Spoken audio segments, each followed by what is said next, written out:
Inland waterway यानी जल मार्ग की सुविधा, हल्दिया से पटना होते हुए अयोध्या तक और प्रयागराज तक जल मार्ग की सुविधा दी। बिहार के अन्नदाता किसानों की उपज को, यहां के मखाना को दुनिया के मार्केट तक पहुंचाया जा सके, सस्ते में पहुंचाया जा सके और मुनाफा यहां का व्यापारी और यहां का किसान कमा सके।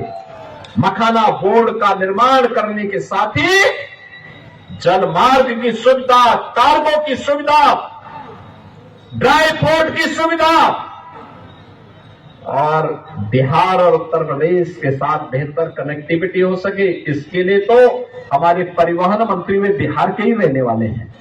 उत्तर प्रदेश मंत्री बिहार उत्तर प्रदेश में है, रहने वाले बिहार के हैं और इसीलिए कैंप कर रहे हैं कि बिहार की कनेक्टिविटी को बेहतर बनाने के लिए उत्तर प्रदेश से भी योगदान देते हैं।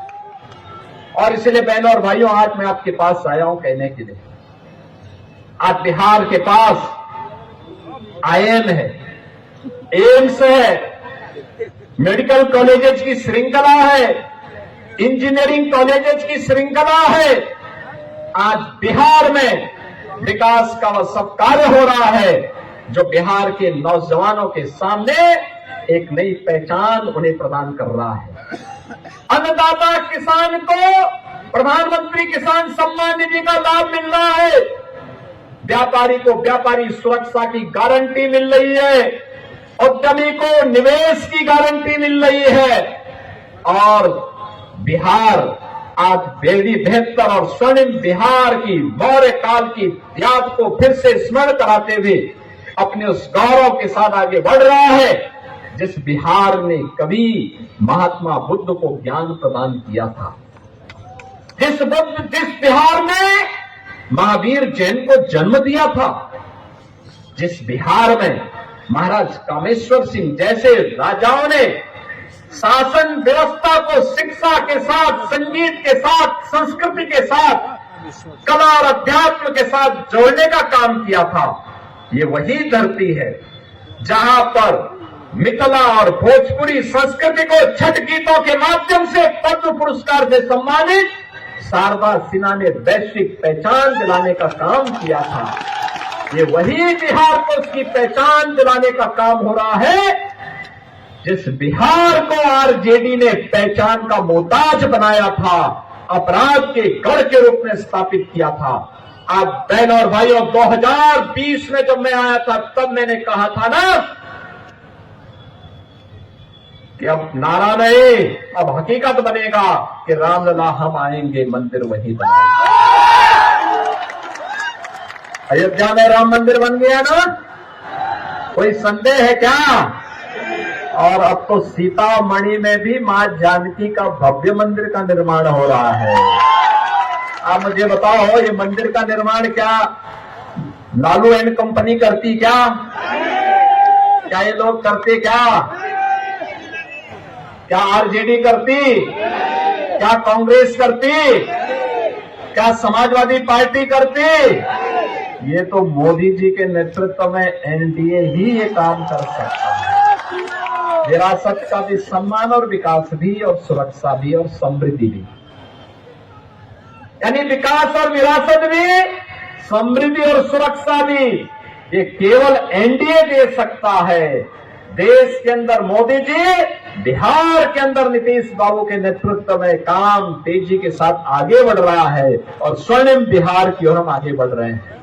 और बहनों और भाइयों, यही कहने के लिए मैं आपको याद दिलाने के लिए आया हूं। आपने गांधी जी के 3 बंदरों की बात सुनी होगी ना, सुना है ना? गांधी जी के 3 बंदर थे,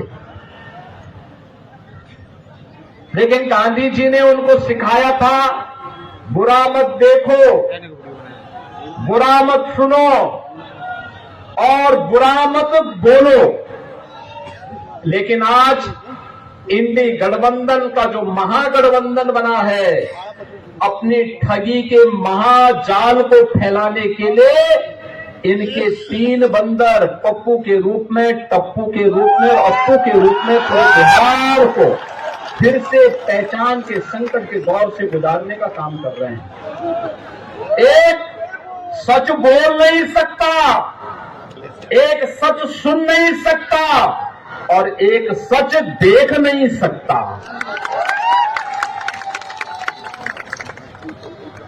यानी इन लोगों की परंपरा बन गई है कैसे भारत को अपमानित किया जाए, कैसे भारत की पहचान सनातन को अपमानित किया जाए, कैसे दंगों की बाढ़ में फिर से बिहार को, यूपी को झोंका जाए।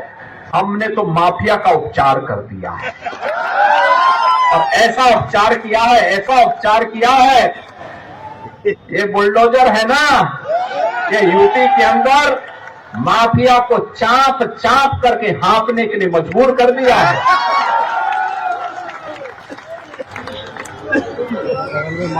माफिया आज वहां पे जहन्नुम की यात्रा में जा चुका है।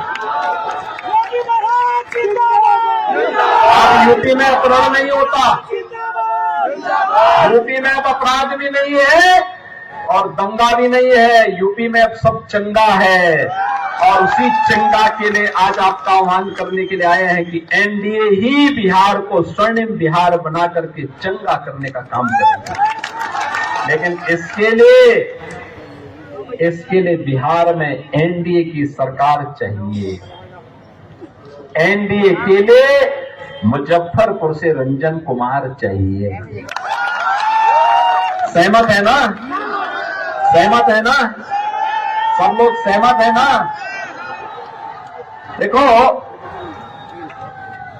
बीजेपी का मतलब, एनडीए का मतलब जहां पे विरासत की भी पहचान हो, मां जानकी का मंदिर बनेगा, भगवान बुद्ध की विरासत को आगे बढ़ाने का काम होगा,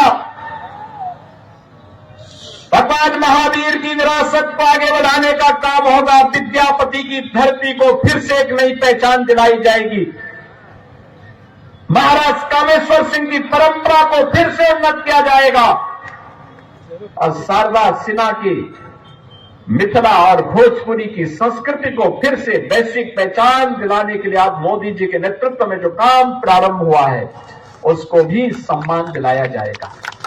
माखाना बोर्ड बना करके उद्यमी को, व्यापारी को सम्मान करवाया जाएगा। अनेक युवाओं को कार्य करने का अवसर प्राप्त होगा। आज बिहार में नौकरी भी है, रोजगार भी है, किसान को सम्मान है, सुरक्षा भी है। आज उद्यमी बिहार के अंदर निवेश करने के लिए इच्छुक है, आना चाहता है, इमर्जिंग टेक्नोलॉजी को लेकर के आना चाहता है। लेकिन इसके लिए बिहार के नौजवानों को फिर से अंगड़ाई लेनी होगी। बड़ा प्रतिभाशाली है हमारा बिहार का नौजवान, जहां जाता है अपनी प्रतिभा का छाप छोड़ता है, अपनी प्रतिभा का छाप छोड़ता है। दुनिया के अंदर जहां कहीं गया, प्रशासन में, पुलिस में, व्यवस्था के किसी टेक्नोक्रेट के रूप में, किसी भी अन्य रूप में अपनी पहचान से पूरे क्षेत्र को, हर नागरिक को अभिभूत करता है। और बहनों और भाइयों, ये आरजेडी, ये कांग्रेस, इनके जितने सहयोगी हैं, ये तो बिहार के विकास के ग्रहण है, ग्रहण। इनको आने नहीं देना है, हरगिज आने नहीं देना है। ये लोग जाति के नाम पर फिर से लड़ाएंगे, माफियाज को यहां पे प्रश्रय देंगे, उन्हें अपना शागिर्द बनाएंगे। लेकिन हमें बंटना नहीं है। बटेंगे तो एक रहेंगे तो सेफ रहेंगे, एक रहेंगे सेफ रहेंगे। और यह कार्य केवल एनडीए कर सकता है। और इसलिए बहनों और भाइयों, 6 नवंबर को होने वाले चुनाव में रंजन कुमार को भारी बहुमत से विजयी बना करके भेजना है। बना के भेजेंगे, आशीर्वाद मिलेगा। दोनों हाथ उठा करके थोड़ा बोलिए, दोनों हाथ उठा करके, दोनों हाथ, जहां तक मेरी आवाज जा रही है, दोनों हाथ उठा करके, दोनों हाथ उठा करके रंजन कुमार को विजयी बनाएंगे। लेकिन तभी होगा जब आज से लेकर के 6 नवंबर तक घर घर जा करके एक एक मतदाता को मतदान करने के लिए आप लेकर के जाएंगे और कमल चुनाव चिन्ह पर भारी बहुमत से विजयी बनाने में योगदान देंगे ना? सहमत हैं? तो मेरे साथ बोलेंगे भारत माता की, भारत माता की।